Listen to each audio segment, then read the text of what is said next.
Reciban nuestro saludo en esta, la primera actividad orientadora de la asignatura Clínica 2.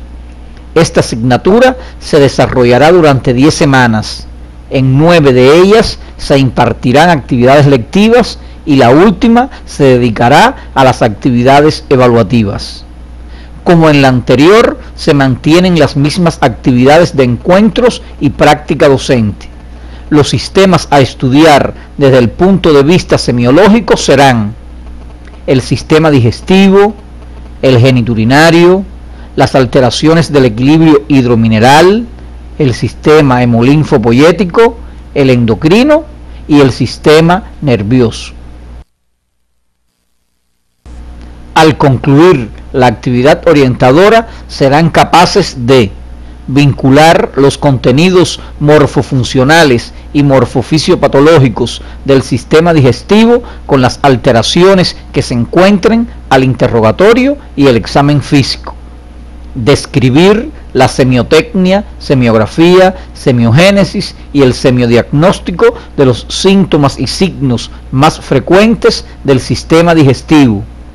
Seleccionar los exámenes de laboratorio clínico, imagenológicos, generales y especiales utilizados en el estudio de las afecciones de este sistema, teniendo en cuenta los datos al interrogatorio y al examen físico, e interpretar los resultados de las evidencias diagnósticas. En la asignatura Clínica 1 fue estudiada la terminología médica más utilizada y gran parte del examen físico de este sistema, el cual se complementa en esta asignatura con algunos procederes y maniobras que nos permiten el estudio semiológico de los síntomas, signos y de los principales síndromes. La relación de las asignaturas morfofisiología y morfofisiopatología están presentes en todos sus contenidos teóricos y prácticos. El sistema digestivo ofrece gran diversidad de síntomas. Algunos de ellos afectan a gran parte de la población, llegando a ser crónicos. No comprometen su estado general y generan numerosas consultas médicas. Nos referimos a las dispepsias, que incluyen la acidez, los eructos, las náuseas, el ardor y la distensión abdominal. Y otros son de presentación frecuentes, como son el caso del dolor abdominal, que abarca desde enfermedades de escaso riesgo hasta ser muy grave y comprometer la vida del paciente. Para su mejor organización y dado la armonía de los diferentes órganos que componen este sistema, es que los síntomas se clasifican de diferentes formas. Se considerará aquella que tiene en cuenta la agrupación de síntomas según la segmentación anatómica. La clasificación de los síntomas según el segmento es la siguiente: síntomas del segmento bucofaringoesofágico, que incluyen la cialorrea, la serostomía, el ardor lingual, la halitosis, el bruxismo, la disfagia, la pirosis y la pituita. En el segmento gastroduodeno-hepatobiliopancreático se identifican 3 síntomas capitales en el mismo, que son el dolor abdominal, el vómito y la hematemesis, y otros denominados discinéticos como el ardor gástrico, el hipo, las náuseas, la aerofagia, entre los más frecuentes. Los síntomas comprendidos en el segmento enterocólico rectal son los denominados grandes síntomas o capitales, como la enterorragia y melena, la constipación y las diarreas. Los síntomas discinéticos en este segmento son la distensión abdominal, la expulsión de gases por el ano y otros particulares de la porción del ano, como la proctalgia, la rectorragia, el flujo rectal, el prurito anal y el ardor anal.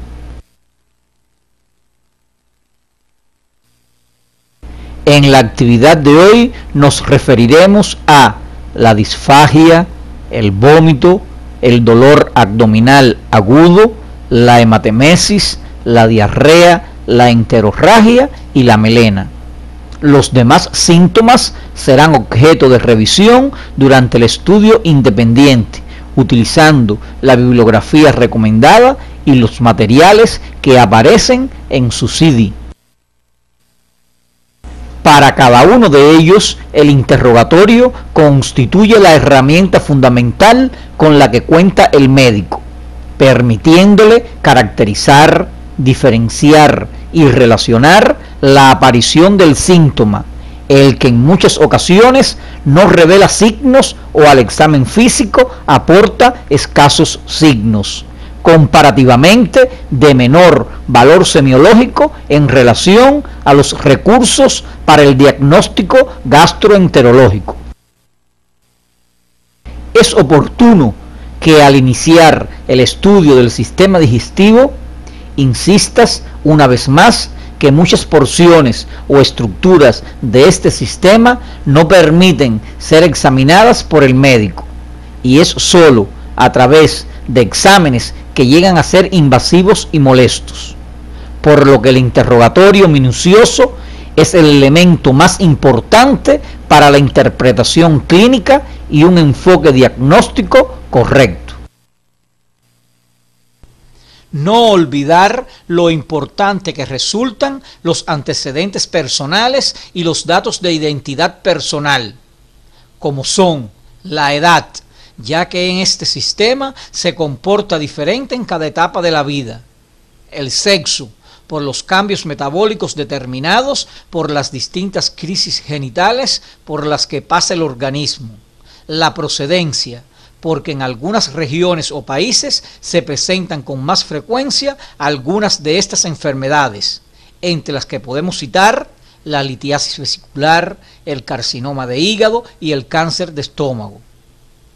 La asociación con los hábitos tóxicos, como con el cigarro, el alcohol y el café, los cuales favorecen la predisposición a algunas enfermedades de este sistema. Los antecedentes de cirugía abdominal por la presencia de bridas que ocasionan obstrucción intestinal, la ingestión de antiinflamatorios por la asociación con la úlcera péptica y la historia menstrual en las mujeres, entre otros. Te recomendamos revises estos aspectos en tu libro de texto.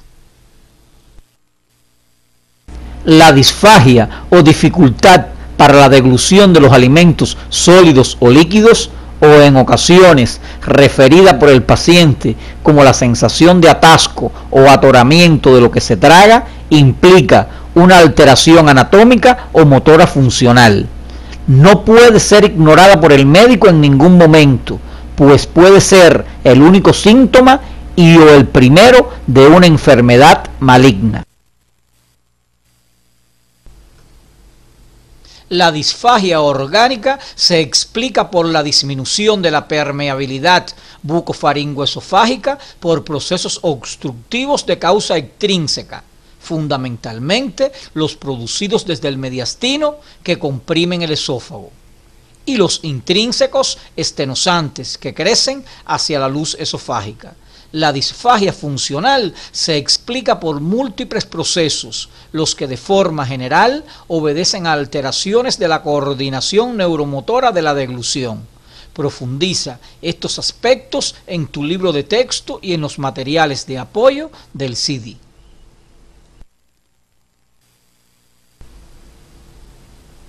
Las características semiográficas de las disfagias funcionales son: se inician con la ingestión de alimentos líquidos. Son de localización habitualmente alta, aunque también se señala la localización baja. Casi inmediatamente al comenzar a deglutir. De intensidad ligera. Aparecen periódicamente con periodos normales o latencia de curso caprichoso y arrítmico. Son de comienzo brusco, acompañada de síntomas neurovegetativos como ansiedad, insomnio y palpitaciones. Para caracterizar semiológicamente la disfagia, te proponemos realices las siguientes preguntas al paciente y atendiendo a sus respuestas podrás orientar el estudio y el diagnóstico. Estas son: ¿qué tipo de alimentos produce la disfagia? ¿Líquidos o sólidos? ¿Es intermitente o progresiva? ¿Cómo comenzó? ¿De forma brusca? ¿Dónde siente que se atasca el alimento? ¿A qué nivel? ¿Hay síntomas asociados? ¿Presenta usted pérdida de peso? ¿Utiliza medicamentos habitualmente? Es decir, nos referimos a la localización, la calidad de la disfagia, su periodicidad, la intensidad, el modo de comienzo y los síntomas asociados. El semiodiagnóstico de las disfagias incluye enfermedades del esófago y fuera de este, a enfermedades de carácter tumoral, endocrinas, psicovegetativas, alérgicas, entre otras. Las más frecuentes son de causa orgánica, el cáncer de esófago, la estenosis esofágica cáustica, los cuerpos extraños, el aumento de volumen del corazón, el pulmón y la aorta y estructuras del mediastino que comprimen el esófago. De carácter funcional, las faringitis, las laringitis, las esofagitis agudas, las lesiones del bulbo, los espasmos difusos del esófago y la acalasia de Hurs. Debes revisar estos elementos en tu libro de texto y materiales del CD. Otro síntoma por el cual acuden pacientes a consultas y servicios de urgencias es el dolor abdominal, el que junto a los vómitos y la hematemesis constituyen los síntomas capitales o la gran tríada digestiva que orientan hacia una lesión de estómago o duodeno, aun cuando no siempre es así. Iniciamos el estudio del síntoma subjetivo dolor abdominal, definido como sensación penosa desagradable, más o menos intensa, percibida por el paciente en cualquier sitio del abdomen. Por su alta frecuencia se han realizado estudios los que reportan que el mayor por ciento se deben a causas inespecíficas, a apendicitis y a las colecistitis agudas. La fisiopatología de este síntoma es compleja y según su mecanismo de producción puede ser dolor de causa visceral puro, se explica por el reflejo víscero-simpático, el dolor referido por el reflejo víscero-sensitivo y el dolor somático por el reflejo peritoneo sensitivo o cerebroespinal.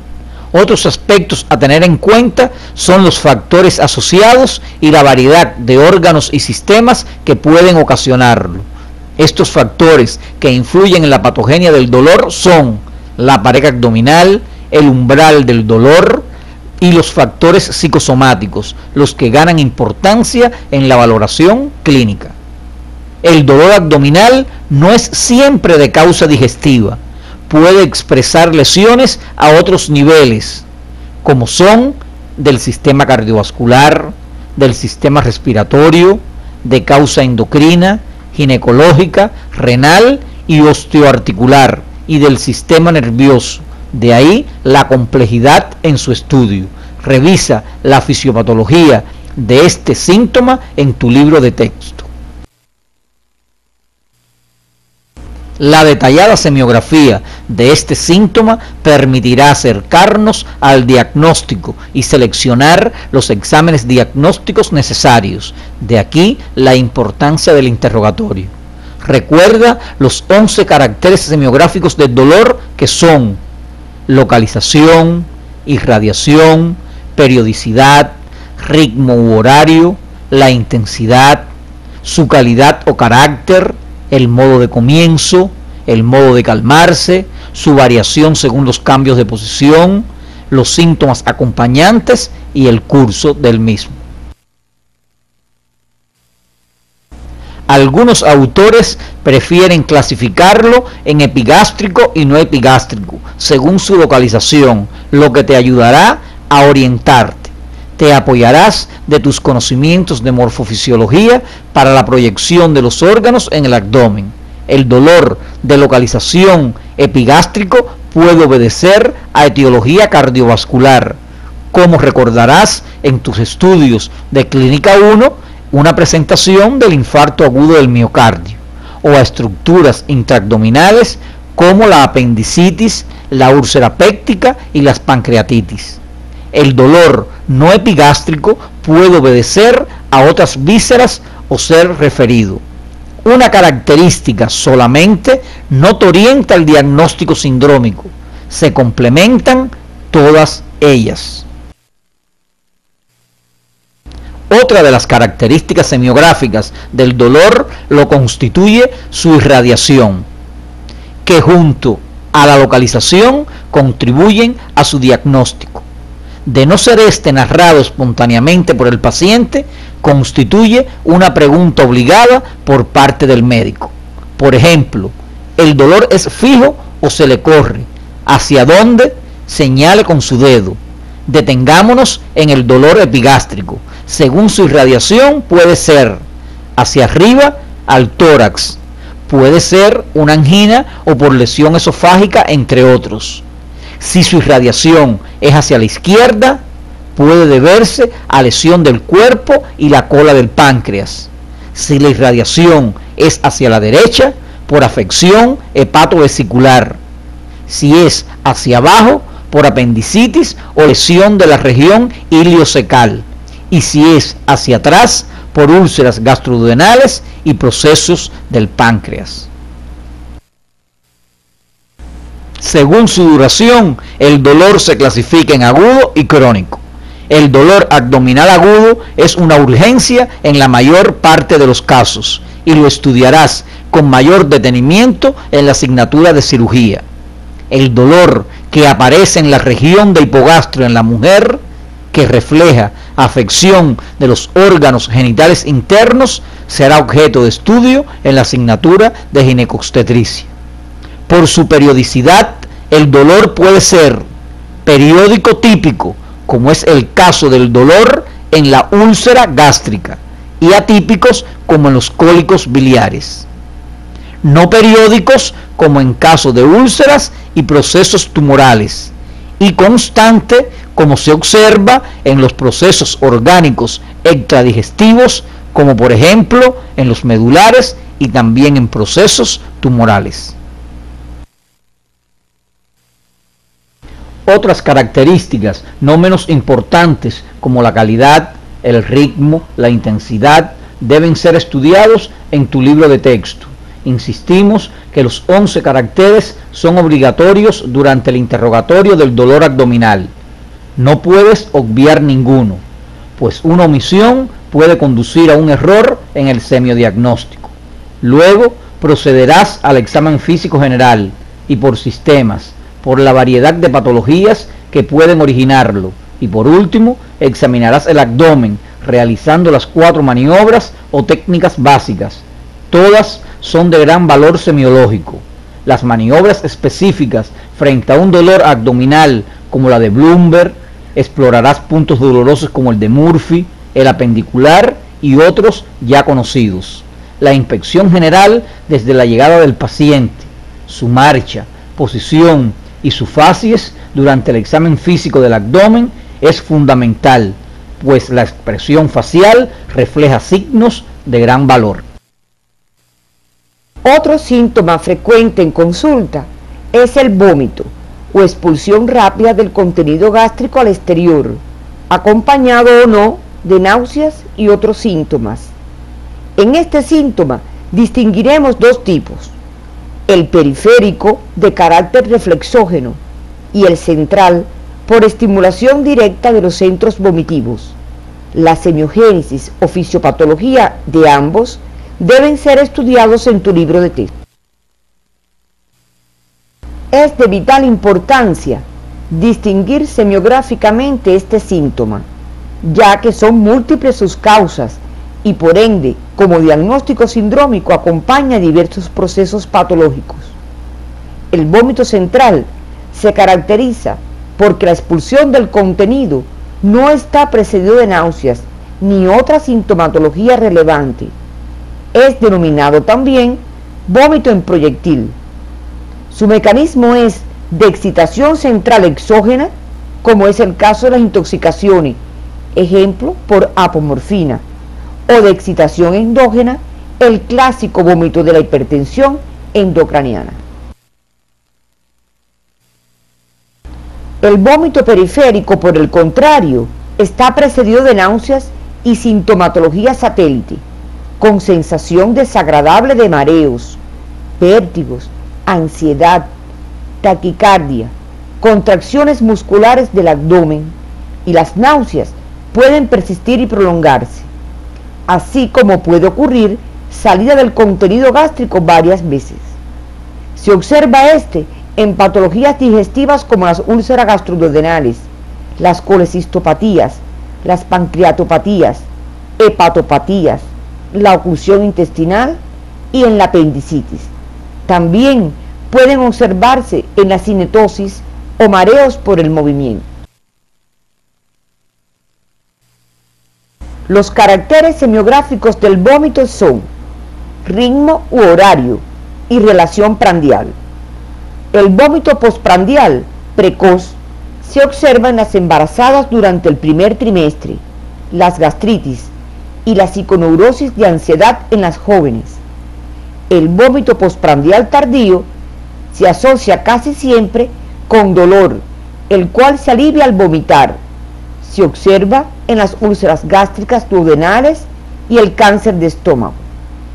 El postprandial ultratardío, donde el paciente refiere que el contenido del vómito es de alimentos ingeridos 2 a 3 días antes, en estos casos se piensa en obstrucción del píloro por úlceras yuctapilórica con dilatación gástrica. El vómito sin relación prandial se produce en ayunas, como el caso de las embarazadas, en las patologías hepatobiliares, en las gastritis por alcohol o tabaco y en las gastritis urémicas. La intensidad del vómito es otra característica semiográfica, pudiendo ser frecuentes, lo que motiva agotamiento del paciente. La calidad del vómito se refiere al contenido de este y pueden ser vómitos con resto de alimentos, y su olor permitirá distinguir el tiempo de permanencia de los alimentos en el estómago. El vómito acuoso denota agua con olor a rancio, es abundante, puede ser funcional o secundario a fenómenos de hipersecreción e hipercloridia. El vómito mucoso suele ser viscoso, grueso, frecuente en las gastritis de los alcohólicos. El vómito bilioso, de color amarillo verdoso, se describe amargo y se observa en la colecistopatía y en las duodenitis. El vómito fecaloideo es de contenido fecal, con olor característico, y se observa en las oclusiones intestinales. El vómito con presencia de cuerpos extraños se refiere cuando se observan parásitos en su contenido o fragmentos de otras sustancias. El vómito sanguinolento o hematemesis será tratado más adelante en esta propia actividad.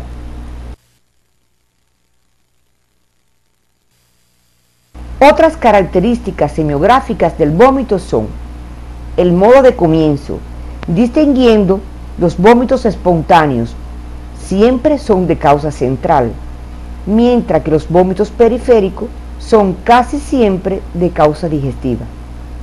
Los síntomas asociados al vómito son el dolor, el que te orienta a patología gástrica, pancreática, intestinal o biliar. La cefalea, los trastornos de conciencia y la rigidez nucal te orientarán a enfermedades del sistema nervioso.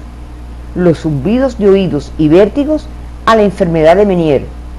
La fiebre, diarreas y mialgias te orientarán a infecciones gastrointestinales.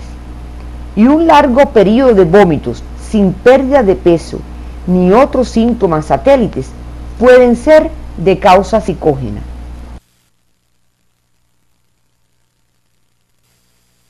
El enfoque y diagnóstico difieren por completo cuando las náuseas y los vómitos son agudos, o sea, 1 a 3 días de duración, los que son provocados por causa gastrointestinal, fármacos o toxinas endógenas o exógenas, mientras que los crónicos orientan hacia enfermedades crónicas.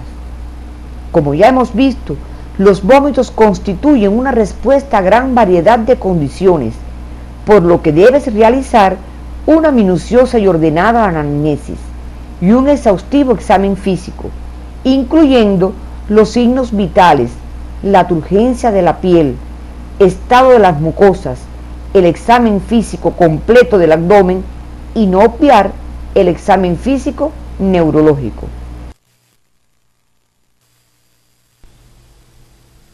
La hematemesis constituye otro de los síntomas del sistema digestivo de interés y que además es alarmante para los pacientes y sus familiares.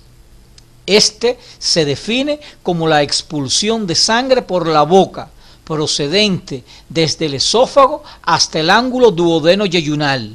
Para su estudio utilizamos las mismas características semiográficas del vómito. No toda la expulsión de sangre por la boca es hematemesis, como ya conoces. Recuerda cuando estudiamos la hemoptisis.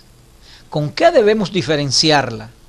Pues debemos diferenciarla con las epístasis, con las estomatorragias y con las propias hemoptisis.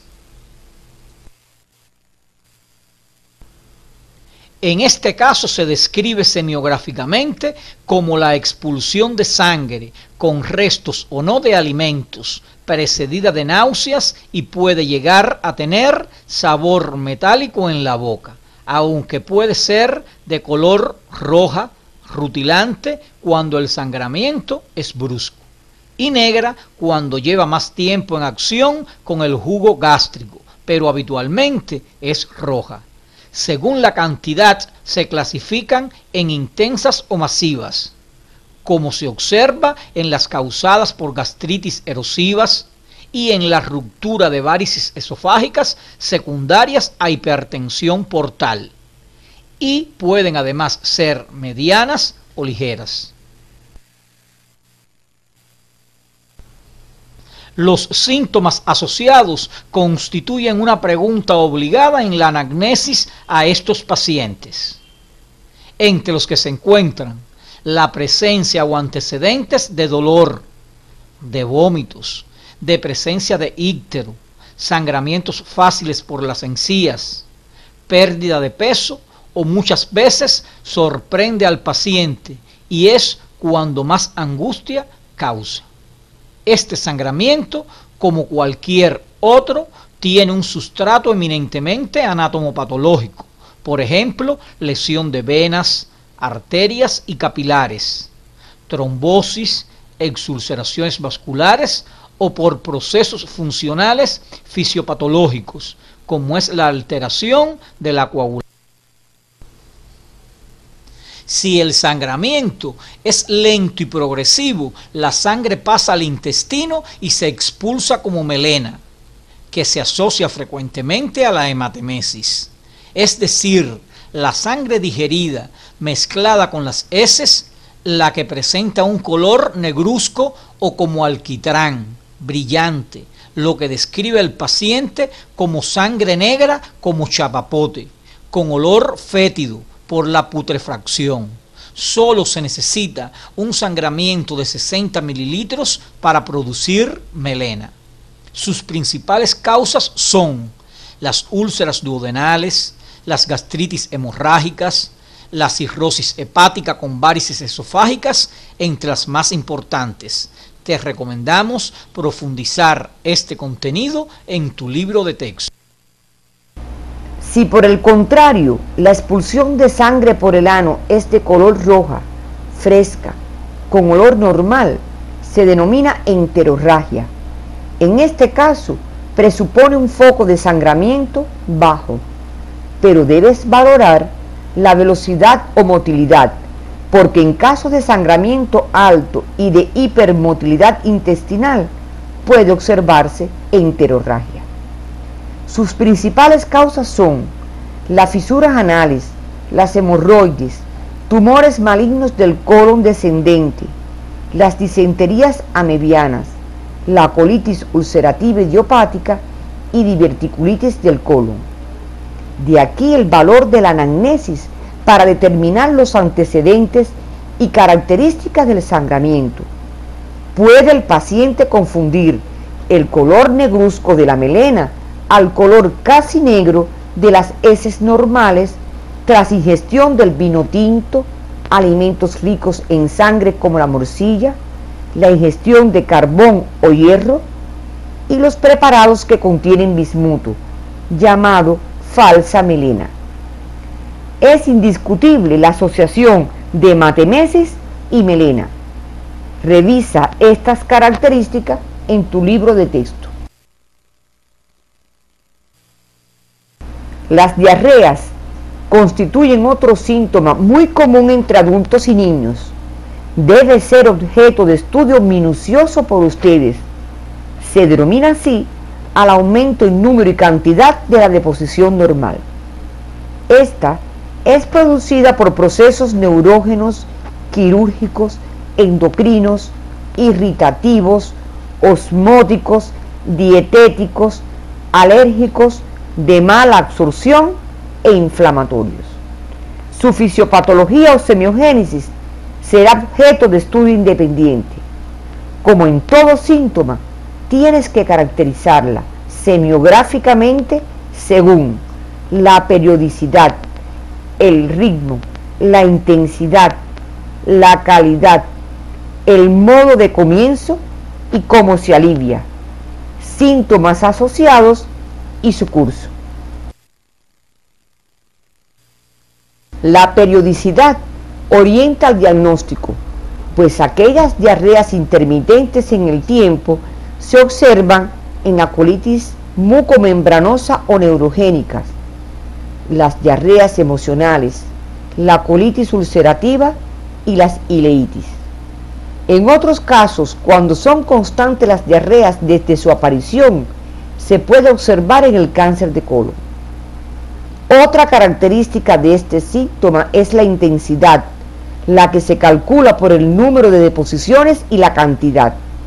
Así se describen las diarreas altas, las que son abundantes en cantidad y escasa en número, 1 a 8 deposiciones en 24 horas. Y las diarreas bajas, que son abundantes en número y escasa en cantidad. Las diarreas altas son secundarias a trastornos de la absorción, son procedentes del propio estómago duodeno, yeyuno e ilion. Las diarreas bajas son las comunes disentéricas, pudiendo emitirse de 20 y hasta 30 deposiciones en 24 horas. Otra característica es la calidad, referida a esta al olor, presencia de mucus o flemas, sangre o parásitos que pueden orientar al diagnóstico junto a las anteriores características señaladas. Por ejemplo, el olor rancio, que además son burbujosas y claras, indican fermentación. Y si por lo contrario son de olor fétido, de color oscuro, indican putrefacción. Las diarreas mucopio-sanguinolentas indican lesión orgánica de la porción terminal, como ocurre en las disenterías. El modo de comienzo brusco orienta a proceso inflamatorio, infeccioso, tóxico o transgresiones del régimen dietético o ingestión de enterotoxinas. Recuerda que la leche, el pescado, los huevos y el pollo son fuentes de infección. Otro mecanismo de cambio en la microflora intestinal es el uso de antibióticos de amplio espectro, originando proliferación de gérmenes no habituales. La diarrea del viajero es común entre las personas que se trasladan del lugar con malas condiciones higiénicas, transgresiones dietéticas, entre otras causas. Las de comienzo lento indican procesos funcional u orgánicos de curso lento, producidas por trastornos osmóticos, inflamatorios y alteraciones de la motilidad. Estas y otras características de este síntoma y su semiogénesis deben ser profundizados en el material didáctico que aparece en tu CD. Este síntoma será objeto del estudio del síndrome diarreico la próxima semana. Todos los síntomas clínicamente mencionados hoy y otros que son de estudio individual conllevan un apoyo de estudios diagnósticos tanto clínico, imagenológico, endoscópico, anátomo-patológico y otros especiales que son objetivos en esta actividad. Las evidencias diagnósticas que se obtienen por el laboratorio clínico en los síndromes del sistema digestivo revelan las alteraciones que presentan las mismas a través de los diferentes estudios, como son los estudios de bioquímica sanguínea, el estudio del líquido acítico, el estudio de las heces, las pruebas que exploran la absorción de los nutrientes y la detección de sangre oculta en las heces. Los estudios de bioquímica sanguínea incluyen la cuantificación de analitos séricos como bilirrubina total y conjugada, cuya concentración elevada confirma la existencia del síndrome ictérico. La glucosa, colesterol, triglicéridos, proteínas totales y fraccionadas, las que alteran sus concentraciones en el curso de enfermedades crónicas hepáticas, pancreáticas e intestinales, debido a los cambios metabólicos que fisiopatológicamente acontecen en ellas. El estudio del líquido acítico es un examen analítico que precisa la etiología que genera la presencia del líquido entre las hojas visceral y parietal del peritoneo y evidencia si es producto de un proceso patológico inflamatorio al resultar un exudado o de origen mecánico al ser un trasudado. En las asignaturas de Morfofisiopatología Humana 2 y Clínica 1 estudiaron las características físico-químicas del mismo. Estudian el material complementario Evidencias Analíticas de Clínica 2, las características de este líquido que pueden ser un trasudado o exudado, así como las causas que lo originan. El estudio de las heces es de vital importancia, pues a través del examen macroscópico permite evidenciar enfermedades que tienen como signo fundamental la diarrea, debido a las alteraciones en el peso, aspecto, coloración y composición de las mismas.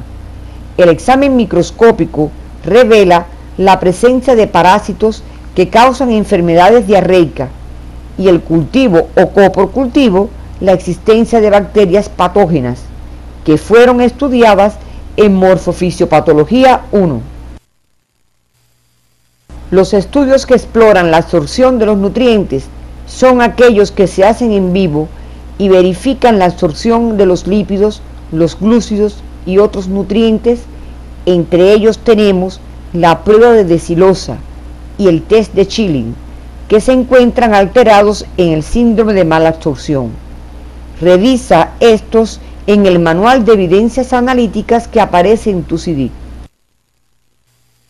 La detección de sangre oculta en las heces es una prueba útil que precisa la existencia de sangre procedente del sistema digestivo, confirmando el diagnóstico de sangramiento digestivo. Estudia estos contenidos en el material complementario que aparece en tu CD como evidencias analíticas en Clínica 2. Los exámenes imagenológicos que utilizan radiaciones ionizantes para el estudio de las vías digestivas se pueden dividir en radiografías simples y radiografías contrastadas. Las radiografías simples incluyen la radiografía de abdomen simple de pie y acostado, la tomografía axial computarizada sin contraste. Entre los exámenes contrastados tenemos el esofagograma, la radiografía de estómago y duodeno, la mucosografía esofágica y gástrica, el colon por enema, el neumocolon, la radiografía de tránsito intestinal, la colangiografía transhepática y retrógrada endoscópica, la tomografía axial computarizada contrastada, la angiotat, la cialografía y las arteriografías. Los medios de contrastes que se utilizan para el estudio de este sistema son el sulfato de bario por vía oral y rectal, el aire y las sustancias que contienen yodo por vía endovenosa o arterial. Otros exámenes utilizados en el estudio de este sistema son la ecografía del hemiabdomen superior, la ecografía transesofágica y transduodenal, de partes blandas y de glándulas salivales, la resonancia magnética abdominal y la gammagrafía hepática. Dentro de los estudios radiológicos contrastados se encuentra el esofagograma, el cual no requiere preparación previa para realizarlo.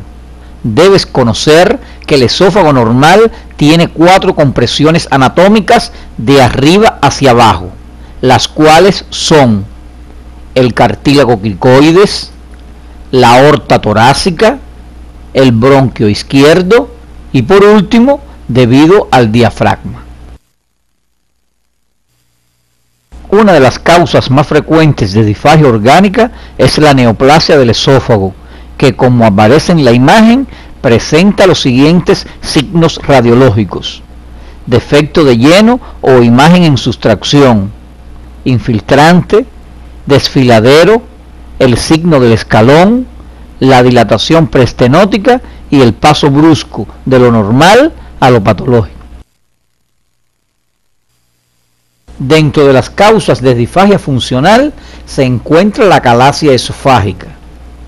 Como puedes observar en la radiografía que aparece en la pantalla, la misma se traduce por una dilatación del órgano terminando en punta de lápiz por debajo del diafragma, como puedes observar.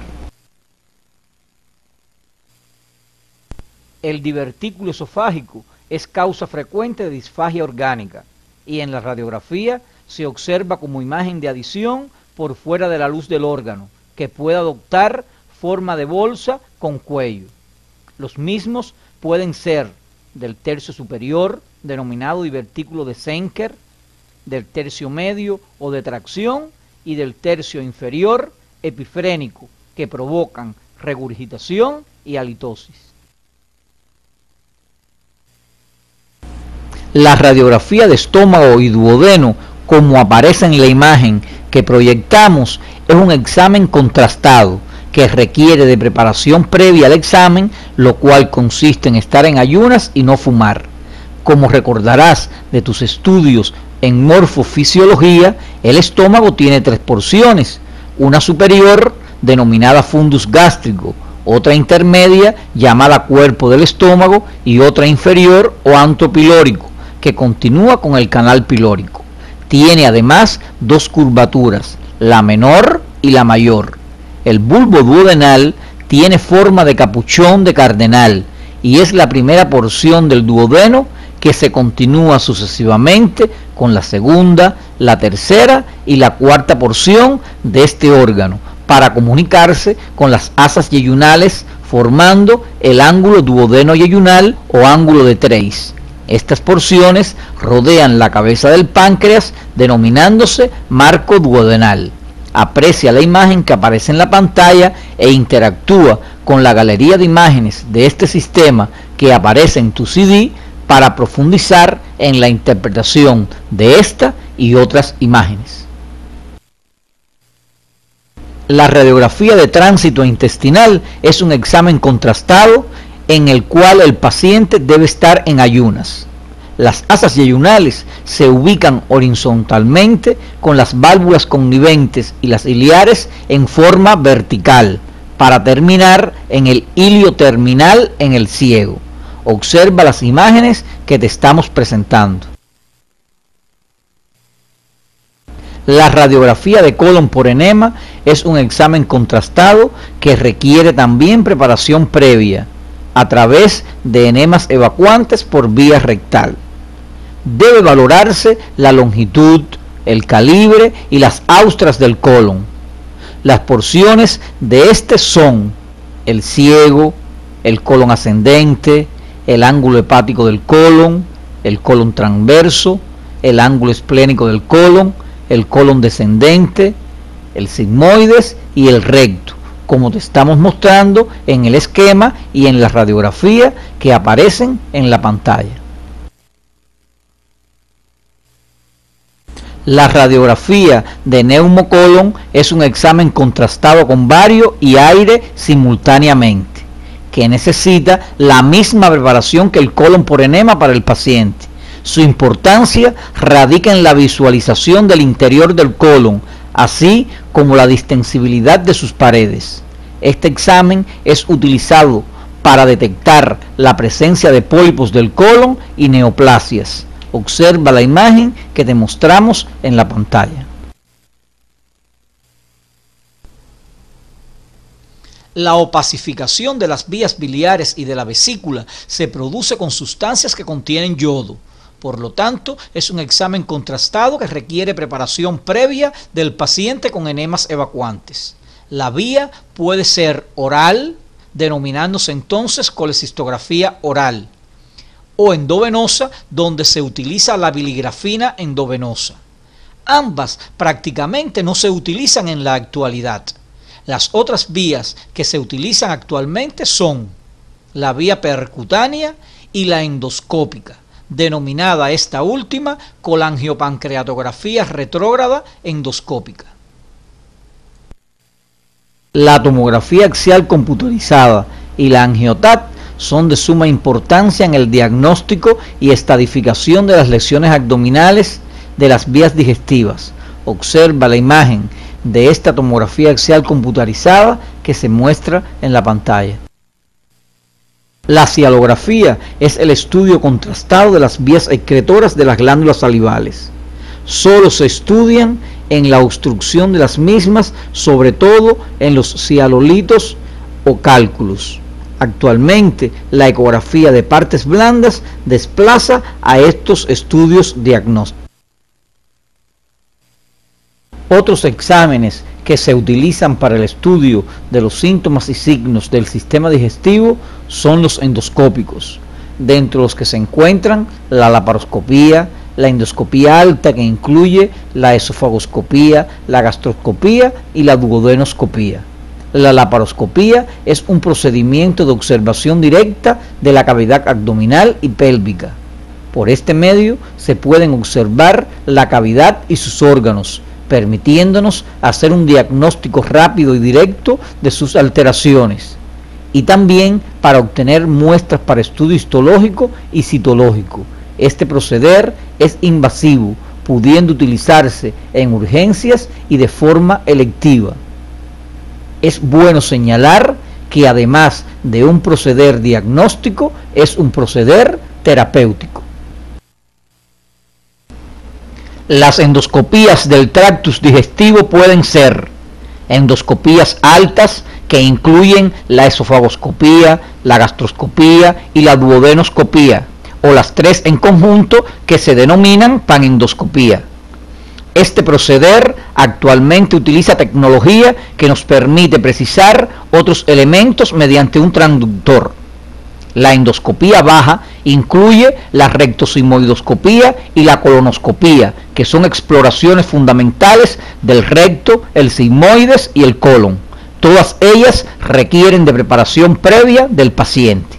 La endoscopía permite la visualización de la mucosa y la realización de la biopsia por ponche de las lesiones que en ella se observen.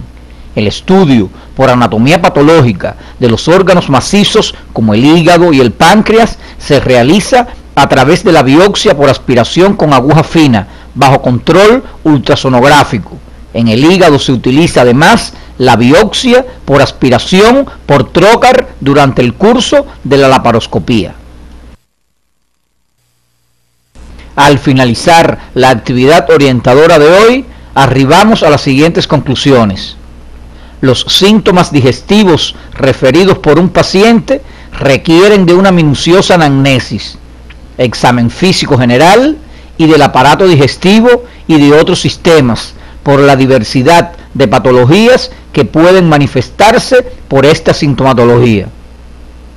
Los síntomas capitales del sistema digestivo son frecuentes en la práctica médica. Orientan a lesiones agudas o crónicas, benignas o malignas, de origen diverso, y expresan enfermedades de varios sistemas u órganos, por lo que no son privativos del sistema digestivo. La anamnesis es uno de los elementos más importantes para la interpretación clínica y un enfoque diagnóstico ante un paciente con síntomas digestivos. El dolor abdominal agudo es un desafío para el médico a cualquier nivel de asistencia. No siempre el dolor abdominal es de causa digestiva. Otros órganos y sistemas pueden ser causa de este síntoma y no siempre es quirúrgico. La ictericia manifiesta variada patología del sistema digestivo y fuera de este, de ahí la importancia de su estudio. Resulta de interés para el diagnóstico tener en cuenta las características de los principales síntomas digestivos, el momento en que ocurren y los síntomas asociados. Los estudios de bioquímica sanguínea, el estudio del líquido acítico, el de las heces, las pruebas que exploran la absorción de los nutrientes y la detección de sangre oculta en heces aportan las evidencias analíticas para establecer el semiodiagnóstico en los síndromes digestivos. Los exámenes radiológicos simples y contrastados, la ecografía del mi abdomen superior, la resonancia magnética abdominal y la gammagrafía hepática, entre otros exámenes imagenológicos, evidencian las alteraciones morfológicas que se producen en los síndromes digestivos.